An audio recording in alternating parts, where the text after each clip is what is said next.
আসসালামু আলাইকুম আব্বা, আমি পুলিশের চাকরি পাইছি। ওয়ালাইকুম আসসালাম আব্বা, পুলিশে চাকরি পাইছো? আলহামদুলিল্লাহ, খুব ভালো হয়েছে। আব্বা, আমি ওই আসানডালির গেটের সামনে ডিউটিতে আছি, তুমি আসো ওই জায়গা। আচ্ছা, তাহলে তুমি ওখানে থাকো, আমি আসতেছি গাড়ি নিয়ে। হ্যাঁ বাবা, তা গাড়ির কাগজ কই? হ্যাঁ, গাড়ির কাগজ কই? গাড়ি কাগজ তো আনতে পারিনি, হেলমেট কই? হেলমেট তো আনিনি, বাড়ি রয়েছে। কি কর? হ্যাঁ, গাড়ি চালাতে গেলে তো এগুলো লাগে। লাগে তো। তা তুমি বাবা আমার আসতে করলে না? আসছি বলছি, তো আমি তো বর্তমানে এখন ডিউটিতে আছি, হ্যাঁ, তা কি আছে? এখন তো এগুলো লাগবে। লাগবে, তুমি আসতে করলেই তো আমি আসলাম। ডিউটির সময় তো হচ্ছে কি ওই বাপ বিটা কোনো দেখা দেখি সময় নেই। আরে আল্লাহ রে আল্লাহ, হ্যাঁ, তাহলে কি করতে হবে? এখন হচ্ছে কি আপনার ওই তাহলে জরিমানা দিয়ে যান। জরিমানা দেওয়া লাগবে? জরিমানা দিয়ে যান। আরে যা আল্লাহ, টাকা দাও 500। 500 টাকা কি করতে?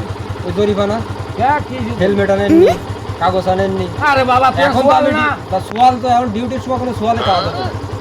এখন তো হ্যাঁ তাই? হ্যাঁ, ডিউটির সময় কোনো সোয়ালে বাপ বিটার কোনো কাজ হবে না। তা তুই তো আমার আসতে করে তো বিবাদে ফেলাই দিবি। আর দেন, এখন 500 টাকা দেন।